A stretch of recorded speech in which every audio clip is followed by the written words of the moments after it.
జై శ్రీరామ. 63 మంది నాయనార్లలో చిరుతొండ నాయనారు ఒకరు.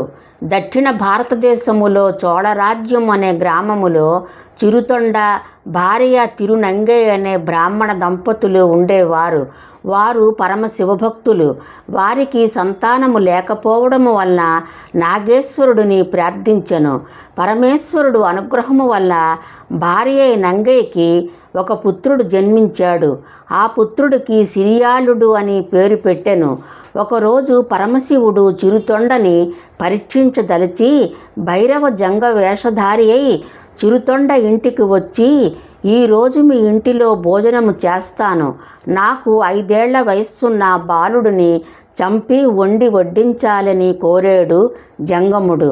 అప్పుడు గురుకులములో ఉన్న కుమారుడిని తీసుకొని వచ్చి, లోపల దుఃఖము సముద్రమై ఉప్పొంగుతుంది.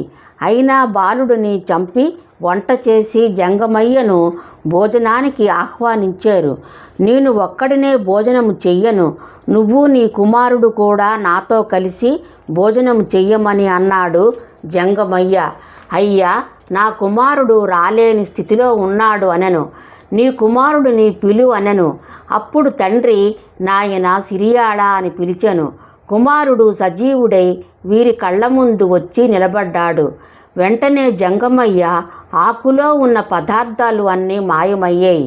చిరుతొండ జంగమయ్యని కీర్తిస్తుంటే పరమశివుడు దర్శనమిచ్చి వారందరినీ తన వెంట కైలాసము తీసుకువెళ్ళెను ఆ పరమశివుడు. జై శ్రీరామ.